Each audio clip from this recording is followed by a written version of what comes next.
down for the one time. It's the family bloodline.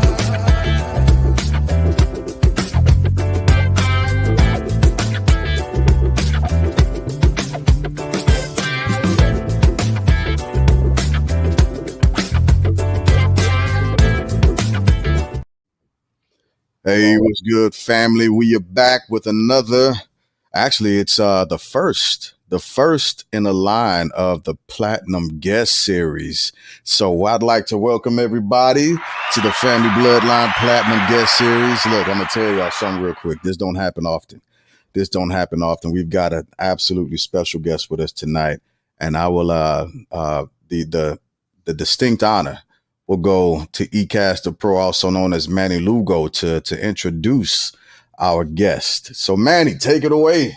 People, he is a multi-platinum Grammy-nominated producer, songwriter, mixer, with a super career, a super Spanish speaking too.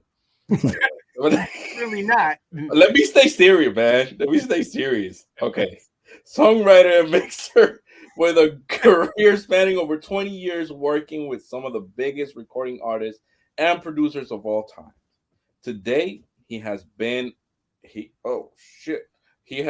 part of 5 number 1 singles of various charts as a producer. You see, that's why I was reading and I was like, oh my God, that's a lot. We're going golden this year. Okay, it says songwriter and or mixer, also responsible for mixing Jill Scott's Billboard Hot 200 number 1 album, Woman. Keith Ross, while still currently working with top artists, is the proud founder of Circle Audio, a game-changing microphone company aimed at distributing the studio world with microphones that improve on legendary models at a fraction of the price. Welcome, Keith Ross. Thank you very much. It's funny, my mom gives me the same intro when she introduces me to people. Thank you. I could be your mommy. I mean, it's a different world we're in now. So you Mira, mami. Mira, ¿qué pasó, mami? Hey, órale. Oh, my man. Thank my you. friend, don't worry. You don't want me to call your mamacita. Don't worry. That's crazy, man. Oh my God. People, you already see that this show started a whole different way. Right. Thank you, Jay, for having me, and Keith, thank you for being here. Oh, absolutely. Thank you guys for having me. I love you guys. I was excited about doing this. No, I was excited. You know, once Manny gave me a heads up about things being pressed forward, I was like, oh man, absolutely. We gotta put our foot on the pedal to this. I gotta ride with my man Keith. It had been a minute since we had last talked about anything.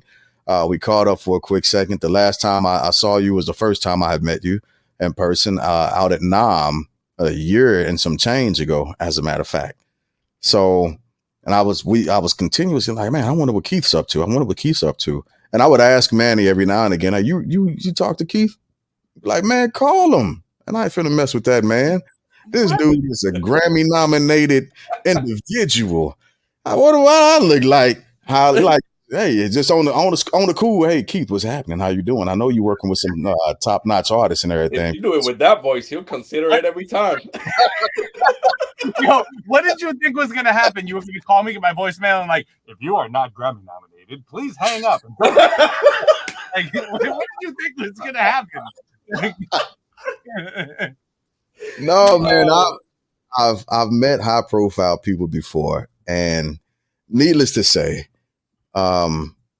they're different behind the camera than what they are in front.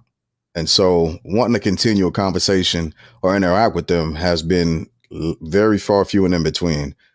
Fortunately, you are one of the few that's close that I'd rather like actually just continue to establish friendship with and converse with and just check your progress and in any way possible continue to help promote you. Cause like I told you before, man, I think you're just a great dude all around, man. So anything that we can do, We own it. We after it. We after it. Appreciate it. Yeah, man. I'm always gonna be the same goofball. Yeah. Yo, so since this is all about you, man, Mhm. I want you to share a little bit about your journey in this music industry. You know, how you started as a producer and mixing and songwriting. Okay. So yeah, I mean it definitely was something that I started with nothing. The first piece of gear I ever bought, I saved up for a long time.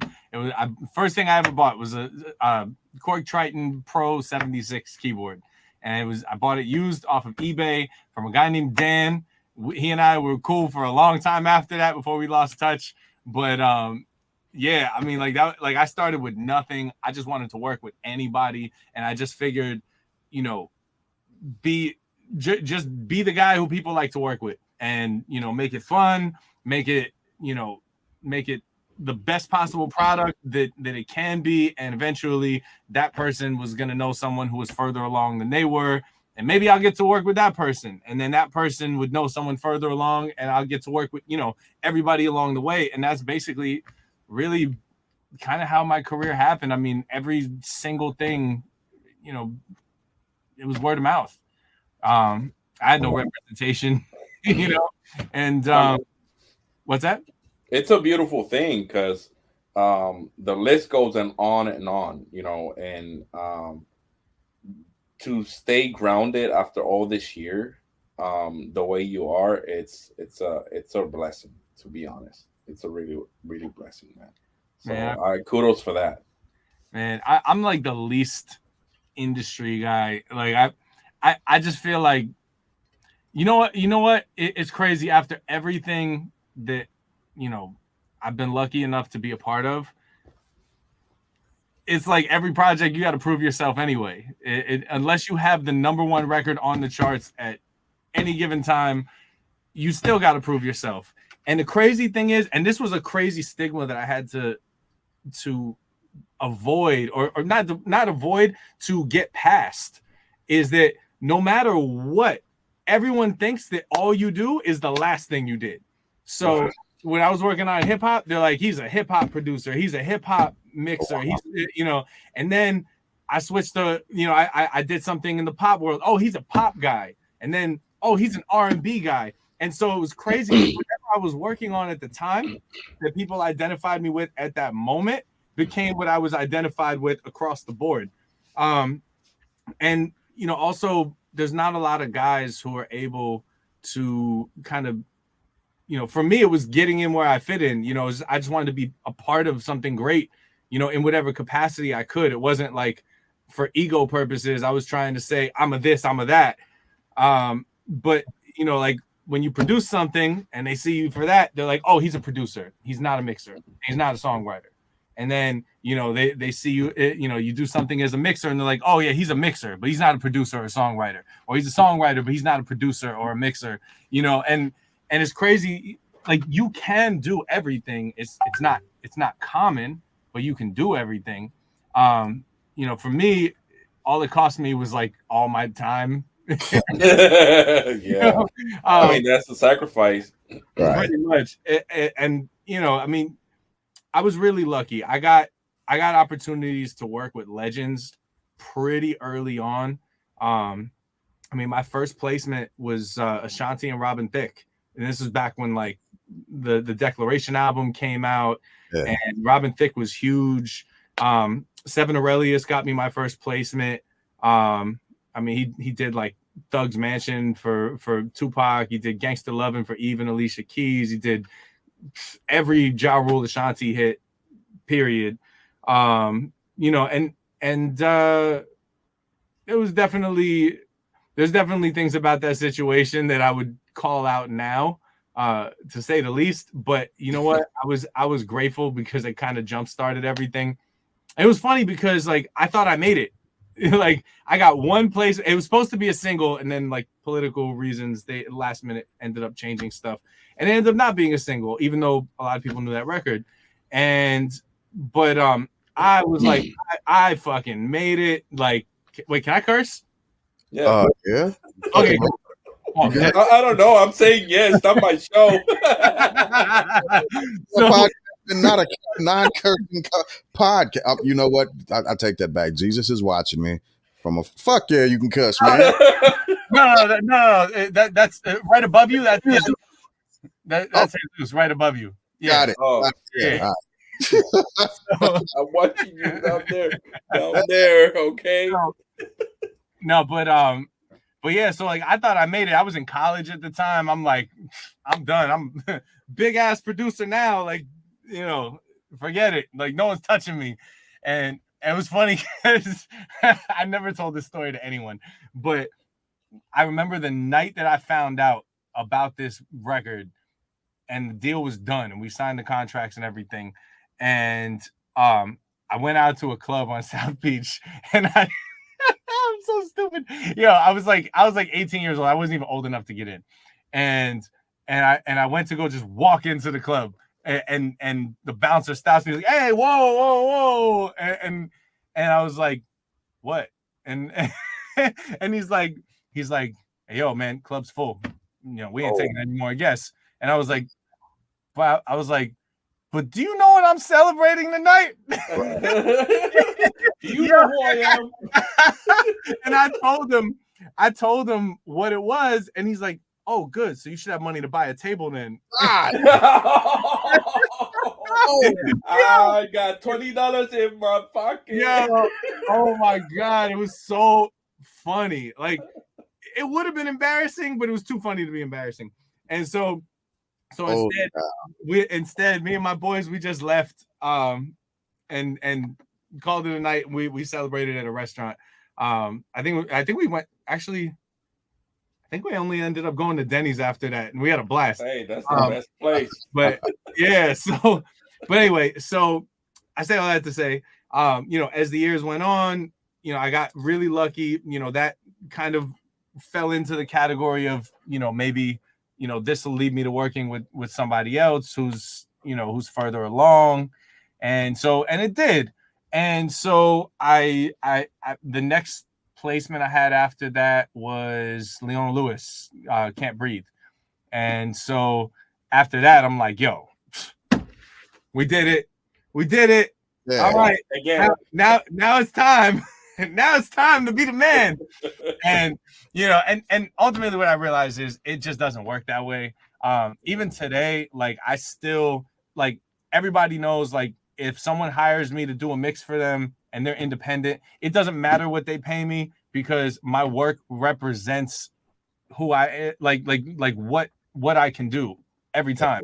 And so, if they pay me $1 or $1 million, they're getting the $1 million product. Wow. And that's pretty much how I built my whole career. I was really lucky. After that, I did some stuff with Pitbull. Guy's an amazing guy. And then there was this record called Midnight that I was a part of, and that was then picked up by MTV for Menudo, because they put them back together. And that was how I met Jimmy Douglas, because when I was doing the mix on it, all the vocals were not recorded the greatest, and so they had like no bottom end. So they had me mix the beat, and they had Jimmy Douglas mix the vocals. And I remember walking into Hit Factory into Studio D, which is where he was mixing this stuff, and I'm like, holy shit, this is Jimmy Douglas. Like, I idolize this guy. Like, he mixed Cry Me a River for Justin Timberlake. I was like, yo. And so I walked in the room, and I'm like, in awe, just that I'm in the room with this guy who, like, I was just like, oh my God, like, I can't believe I'm sitting here with him. And I remember anything I could do to be helpful, I wanted to do. And there was, I was a little too helpful. And like, I started correcting him, like, with technical stuff, because he's not like a technical guy, like, in the sense of like the digital world. In the analog world, he's oh my God. But like, there were shortcuts to do things that was like, if you do this, it'll help you get there faster. Yeah. And at first he was like, thanks, Keith. And then by the end of it, he turns around, he's like, Keith, shut the fuck up. I mean, I don't know if he used the word "fuck" in there, but to me, it felt like "shut the fuck up." Yeah. I mean, he could have said "Keith, please," but it would have sounded like "shut the fuck up." So, but I remember the moment that he said that, and I was like, and this is before I knew Jimmy like that. Jimmy ended up being like my first mentor for mixing, and I mean, like, all the love and respect to Jimmy for that because he's incredible. But I felt like I just like blew the biggest opportunity in my life at that moment. I felt like I just like I did something really horrible, and I remember like an hour later, I finally like mustered up the whatever it was to go and apologize to him, and I was like, Jimmy, I just want to say I'm really sorry. I said I've idolized you for like the longest time. I said you're my favorite mixer, and I just like I'm sorry. I overly excitement. I said I just wanted to be of value in the room. I didn't want to just sit there and watch and make you feel like I was dead weight. And he's like, you know what, Keith? I respect that. He's like, okay, Keith, you're cool with me. And after that, like I was with him all the time. I mean, and Jimmy became like family. And this is like long before I was even part of the Timberland camp. And so it was kind of cool. Like, I learned from Jimmy. So it's funny. I always tell people, you don't know Jimmy Douglas until he's yelled at you. Which this is like this is like honestly, God. And if Jimmy Douglas is watching this, if you're watching this, I apologize, but I'm not really sorry, and I love you. But there was one of probably the single greatest learning experience of my mixing career happened with Jimmy Douglas, and this was like 2000. I want to say 2008, 2009, somewhere around there. And I just finished mixing this record that I had done with my previous production partner for this girl, Chanel. And I brought it over. I called Jimmy. I said, Jimmy, I did it. It's the greatest mix I've ever done. Got to come by the studio. I'm coming. I'm coming to the studio. And he's like, okay, Keith, I'm here. Come on down. I'd love to hear it. So I come and I put the record on, and it was kind of like, you know how like when you give someone a gift that is like a really good gift, and you're like, here. Yeah. And I gave it to him, and he puts it on, and he listens start to finish. I'm like, this is a good sign, and I'm just like, yeah, waiting. I'm just waiting, and at the end, I'm like, and he's not saying anything. I'm like, so what do you think? And he's like, Keith, what the fuck is this? Oh shit! And I was like, what do you mean? He's like, what did you do to her voice? I said, what are you talking about? He's like, do you hear a fucking hiss at the top of my voice when I talk? And I was like, no. He's like, then why'd you put a fucking hiss on the top of her vocals? He was trying to tell me they were too bright. And man, I was like, but you know what though? That moment was the moment that it all clicked for me. He was like, a piano should sound like a piano, a vocal should sound like a vocal. And I was like, and it's such a simple statement to make, but like when you say it in the context of tailoring a sound to something, all of a sudden it's like, hold on a second. Yeah. He's changed. Let me go back and work on this again. Yeah. And that was, I would say, the turning point. Like, I give Jimmy so much credit because that really was the turning point for my career as a mix engineer, because until he told me that, I never really understood what my target was. And that was like, I mean, shit, if there's anyone watching that's trying to get into mixing or mixes records and feels like they need guidance, take that statement, because that statement right there changed my life. And I mean, I couldn't have been happier to get yelled at by anybody else. Yeah. And so anyway, so I did a bunch of stuff with Jimmy Douglas over the years, like learning from him and stuff like that. And fast forward, skipping a whole bunch of stuff. I ended up with Cash Money for a couple of years, and that was a really cool experience. And then towards the end of the second year, I started getting courted by Timbaland. And so he liked me because I could do everything, and he didn't have to call 5 people to do 5 jobs. He'd be like, "Keith, you do that," and that was how it went. And so it was really cool. I spent a couple of years with Tim. I was really lucky. I got to work with, everybody.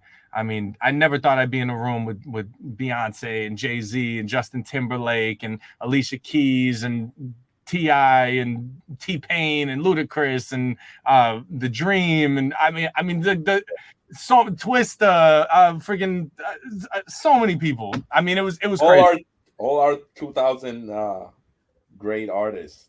Yeah. Oh my God. And it was like, it was incredible. I definitely was not credited on everything that I was supposed to be credited on, like really anything I was supposed to be credited on during that time that mattered. But it was all good because who else was going to get those type of experience? Yeah. So, So after so much experience, how do you handle collaboration with artists and musicians? Like, what do you think that or believe makes a successful collaboration?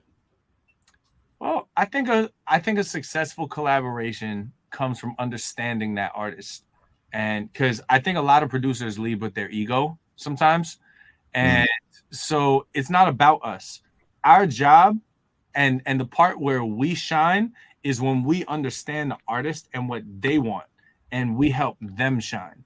And it's kind of like, if you go to a producer mix, you're always going to have, the drums and the beat be louder than the vocals. And if you go to a mix that the artist sits on, their vocals are always going to be louder than everything else. And then you send it to a mixer who's totally objective, and and then it gets to be somewhere in the middle of that. And then you find that happy medium. And I feel like it's the same thing in a session. The producer's going to bring what they bring, but ultimately it's our job to take the artist and bring out the best in the artist. We guide the artist, absolutely, but we don't tell the artist who they are, because that's not really gonna connect. Like, people will hear the difference.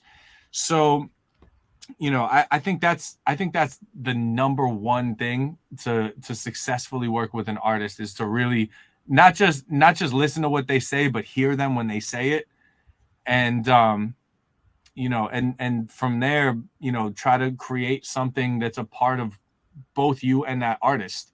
If you're in the studio working with them to create something, and if not, then, I'm sure, sending records, which is the old school way to do it. Sending records still, they ultimately end up getting tailored to the artist anyway, most of the time, because the artist has to connect with it. How does that process looks like? Walk us through, like, your typical workflow, like from the idea to the final product.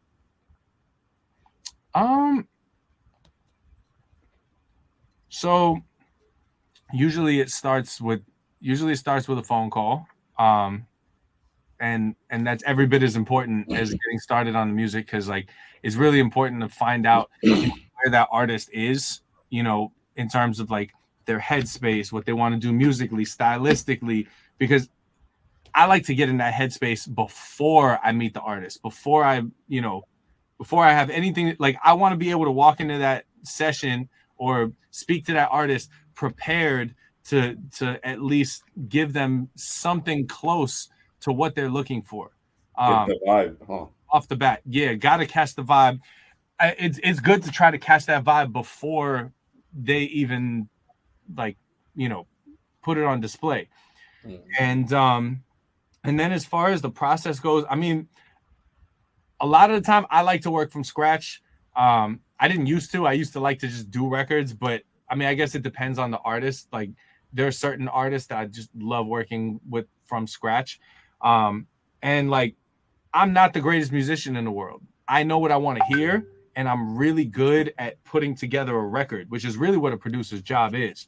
You know, we essentially are the general contractors of music, and so you know, so GC, Good way to say it, right? Yeah, I was thinking about that in the car on the way home, actually. That's And good. I thought about it like that. I like that. so you know, we have our guys that are our team, and you know, it's our job to oversee everything. Sometimes we'll get our hands dirty and dive in, but you know, ultimately I always try to stress how important it is that it's whatever's best for the record. There's nobody ever made money from ego. It just doesn't happen. You know, you can make money from your accomplishments, but ego always gets in the way. And so, you know, I have amazing musicians that I work with that I mean, I've been working with for forever. I've got my guy Corey Irvin. We work together all the time. That guy is one of the baddest dudes on keys ever. I mean, and he's so much more than that. I mean, like he's incredible. He's in there from start to finish with me most of the time when we work. I've got Camilo Valandia, who's like one of the best guitarists in the music industry. We've been friends for so many years. Phenomenal talent. I mean, I got so many great people I work with, and so they're every bit as important as me, you know, in that studio. It's just that I'm the GC basically, and so I know what needs to be done. I'm the one with the most experience, with the most, you know, like the most work knowledge of being in with those artists. But it doesn't make me better than anyone. It just means that I'm better equipped to handle certain situations. And so I think that's really important. Like people don't give enough credit to the people that they work with. I would not be shit without the people that I work with. You know, and I learn from them while we work. I mean, you know, still to this day. I mean, Corey and I have been working together for 15 years. And I still learn from him every time we get together. I mean, he's one of the most genius music guys I've ever had the privilege of knowing. And he's also like an incredibly close friend. But so anyway, so to make a long story short, or a long answer short, the process, teamwork makes the dream work. Teamwork makes the dream work, you know, and then ultimately we'll get in the studio. You know, we'll get something, you know, some sort of template done. I usually take it a little further than being a template a lot of the time, because when I get ideas, I just like to keep it rolling. But then, you know, we go in, you know, we lay down melodies, and like with no words, like all mumbles. So I have this singer songwriter that I've been working with for years now, and her name's Jamie Aaron. And she's amazing. I mean, like I literally, she spent 8 months living in my house, like the year we met, because I saw so much unbelievable potential in her, and I literally taught her how to write songs. Like, and she's so good now, bro. Like she's unbelievable. Like she's writing records that feel like hits. And she picked it up so fast. In like 6 months, I was like, yo, her whole thought process changed. She's incredible. So, but anyway, so we get the melodies done. And then we sit there, and really important, I like to work macro to micro, which is not necessarily the norm, but I feel like the hook is the most important part of the song. If you don't have a great hook, it's not worth writing the rest of the song, because nobody buys a song or listens to a song for the first verse, you know? So every record, to me, like for me at least, my process is hooks always come first, because that's what you're building the whole song around. And the benefit of that is that you get the hook done first, and then you do the parts. You kind of work backwards. So you do the parts. The way I work is basically the parts that are repeated the most in the song come first. Then the parts that are repeated the second most come second. And then the parts that happen one time, those parts come last. So it's usually hook, then pre-hook, then verses. And what that enables you to do is you know exactly how the part that you're writing is going to transition into that next part, and you know if it needs to be stronger. And so So that's definitely like